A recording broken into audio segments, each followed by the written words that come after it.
Brooklyn Brothers Sports Talk. Forget about it. Oh!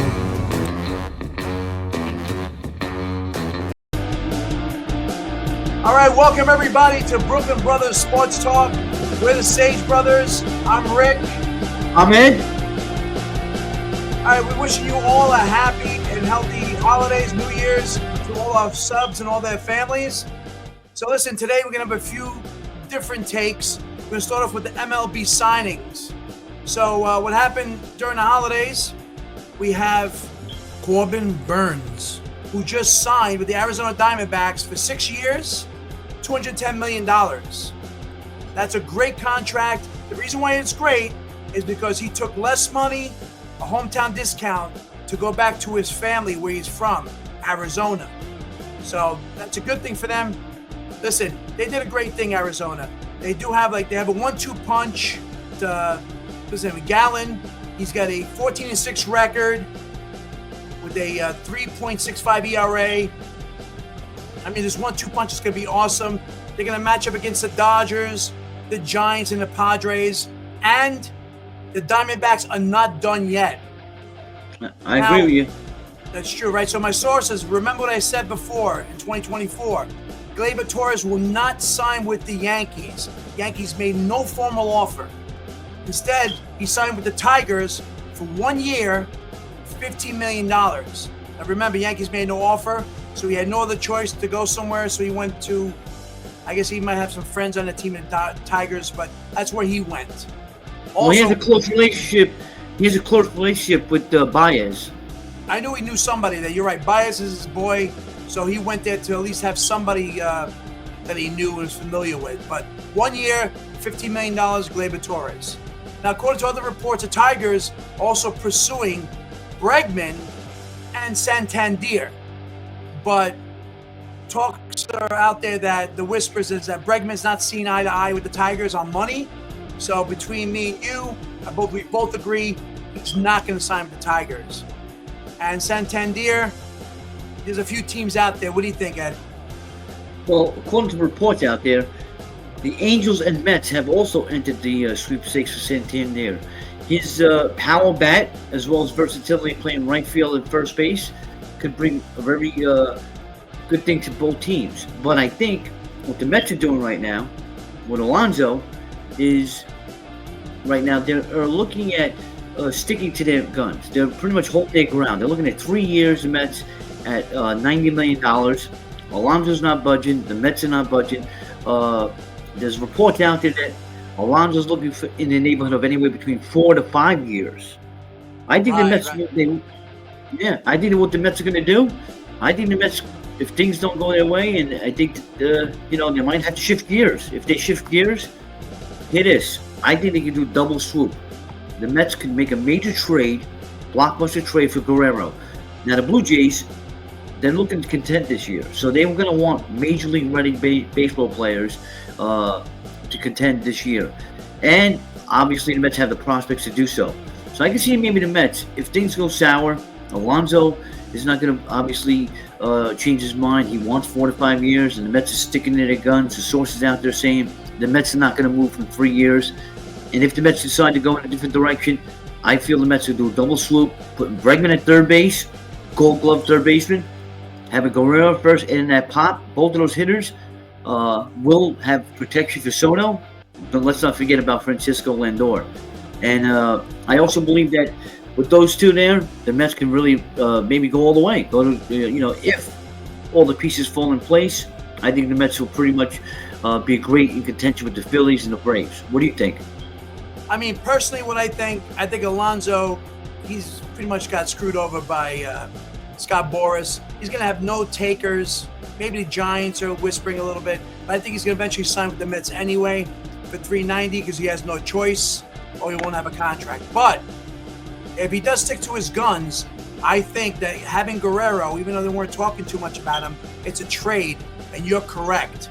They need 2 everyday players, like everyday now professional league, major league level players, to go out there and play now, and then they'll make a trade for Guerrero. And your Uncle Steve does have the money, and I think they can make a trade for him. That's definitely a plan B. but I think they want the hometown guy, Alonso, there. I know all the Met fans want him there. So I think them getting Guerrero is definitely a possibility. You're right. I can see that, but as a Met fan, we all want Alonso back. He's a homegrown Met. Everybody loves him. He loves New York. But at the end of the day, we all know it's a business. He could just maybe shift away and get a better offer, maybe more stability, 4 or 5 years from a different team, like you mentioned, the Giants. Maybe if the Mets trade for Guerrero, the Jays are waiting for the taking there, right for Guerrero, right for Alonso, I mean. And I look at it like, let's hope. As a Met fan, I want him back on the Mets, but I can see Steve and the GM shifting gears and going in a different direction. But I again, all Met fans as well as myself, I'm sure we all want Alonso back. Yeah, Alonso, he's stuck in a rock and a hard place. He's gonna have to take 3 years, 90. My personal opinion, I think he stays with the Mets. Everything's just been a big splash news. I guess a distraction, so to speak, and he'll have to take the 3 years, 90, or maybe 4 years, 100, just to make it a three-digit thing. Who knows? But anyway, I think he'll be a Met. That's my opinion. The Mets could add a signing bonus like the Dodgers have been doing. Give him some front money, like they did with Soto, like the Dodgers did with Steele. No, you're absolutely right, because that's what football does. All these signing bonuses, that's how they get these contracts done. Baseball, with the Dodgers starting to do it, I don't know why everyone doesn't do it. I guess they don't want to give guaranteed money away. But they all should use their brains. If you really want a player on the back end, do it like a yearly thing. Remember Bobby Bonilla's contract? He got paid $1 million a year for 30 years. Look at even Ohtani. He even worked out something with the Dodgers. So he should look into that. Maybe they'll agree on that. I have nothing else in baseball. What do you got? Well, we're going to shift gears here. We're going to shift our way to the pond, to the ice. All right. Just when you thought things couldn't get worse for the New York Rangers, they have. Right. They're coming over 5-2. They're coming over 5-3 defeat to the Panthers, the Stanley Cup champ Panthers. That's now the New York Rangers. They're at 8th place in the Metro Division. Who would have thought, after starting off at 12-3, now looking at a 16-19 record? I don't know. I wouldn't have believed it, but here we are. Well, they're sinking faster than the Titanic. Don't you think? They're sinking faster than the Titanic. There's, the team's quit on themselves. You can tell the way they're playing. They're not in it. They're not giving it their all. Their defense is slacking. In my opinion, they should be shopping for defensemen because their defense is horrendous. Okay, there's a lot of odd man breaks. Shesterkin's trying to keep him in games, but he's not playing well as well. But I think they quit on themselves, and they quit on the organization, and they made things worse. You heard about the report out there, right? Igor Shesterkin is now landed on the injured reserve list, so that means Quick is going to be the starting goalie. But it's only for 3 games, I believe. It's only 3 games.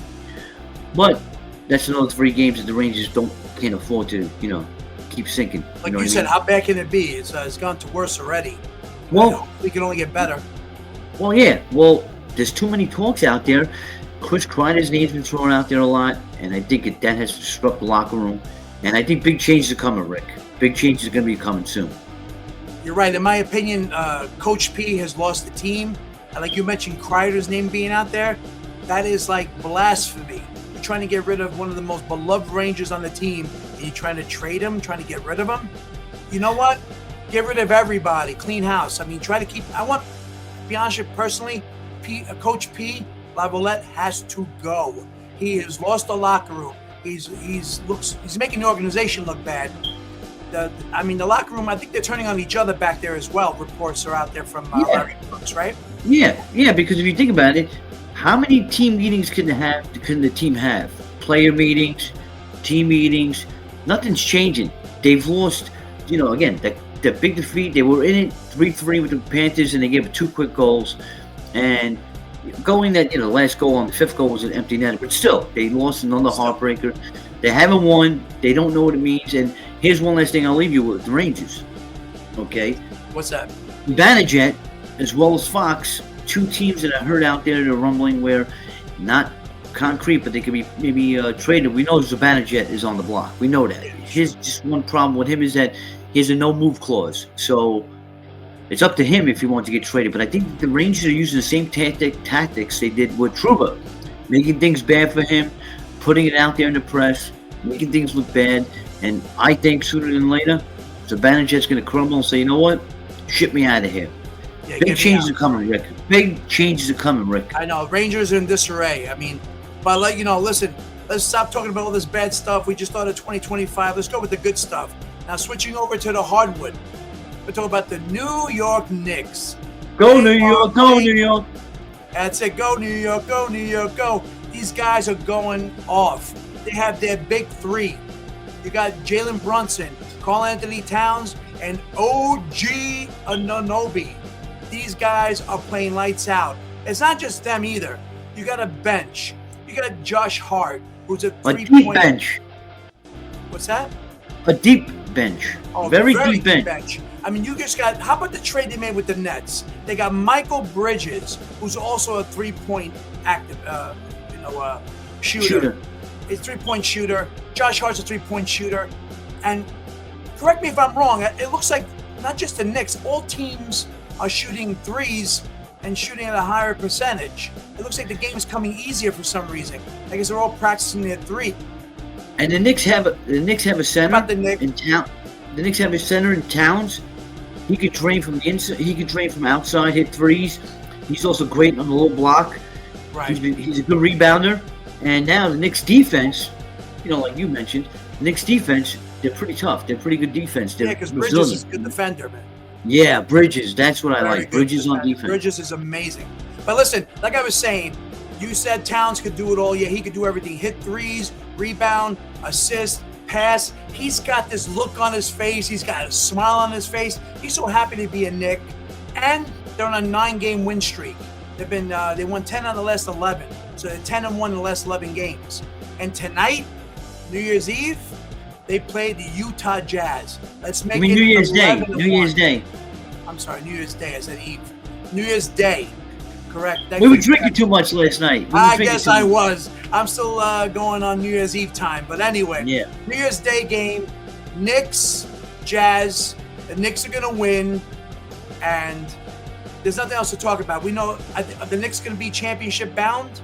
My opinion, I think so. I mean, they're in third place, 1 game behind the Celtics, and the Cavaliers are in first place. Are we in bizarro world? I would never think without a LeBron-less Cavalier team, they would be in first place right now. And what about? Are in third. Celtics are in second. 1 game separates them both. I think the Knicks can overtake this East and take first place and win the championship. What do you think? Well, they fell a couple of games short last year of the conference finals. So I think that they have a very better team. Look, they added Towns. They never had a center. Usually when the Knicks have centers, in the last couple of years, Mitch Robinson comes to mind. More of a defender, not really can get you buckets. With Towns, he expands the game. He expands the floor. I think the Knicks are for real this year. Yeah, I'll be honest, like my opinion, like I said, you're going to hear it from me first. Knicks are going to win the championship. They're going to they have this newfound, chemistry. Thibodeau's got this team playing. They love playing for him. The Knicks, mark my word, will win the championship this year. I wanted to say, I know we just spoke about the Rangers, but I'm hoping that the Rangers really start to move fast, not wait to the trade deadline. Start getting this team a different direction, make the moves. Hopefully Zibanejad crumbles. I know I used to love Zibanejad, but now I can see he doesn't got it in him anymore. He looks like he's lost out there. He hasn't scored. They've even dropped him to the second power play line. That's got to say something. I think that sooner or later, what happened unfortunately to Trouba is going to happen with Zibanejad, and he's going to crumble and say, you know what, get me out. And I think the Rangers just looking to not make major changes to where they're going to rebuild, but I think that they're going to start moving some pieces and moving on and maybe getting some, maybe another number 1 center. What the Rangers really need is to get bigger. They need a bigger team. Meaning that they're one of the smallest teams in hockey, and you can tell by the games they're getting really hit a lot by a lot of players. A lot of different teams are really taking it to the Rangers, and they know without Matt Rempe out there, a lot of teams will take advantage of the Rangers. They have no one sticking up for each other. Again, I just think that hopefully 2025 is going to switch gears for the Rangers, and then they'll start turning things around. Make the moves, Rangers. I hope big changes are coming like this. The reports are out there. Well, unfortunately, there's two sides to a coin, right? So when the Knicks are good, the Rangers are bad. When the Rangers are good, the Knicks are bad, except for '94. They both should have won the championship. The Knicks choked that year. But anyway, if there's any major moves, whether it be MLB, NBA, NHL, we'll be right here to give you the news. That is it. Wishing you, Ed, wishing you all a happy and healthy 2025. To all our viewers, all our subscribers, God bless. We're the Sage Brothers. Don't forget to hit that like, subscribe button. Well, you know what's going to happen, right? I'll break your legs. Forget about it. I forget about it. Take care, guys. Ciao.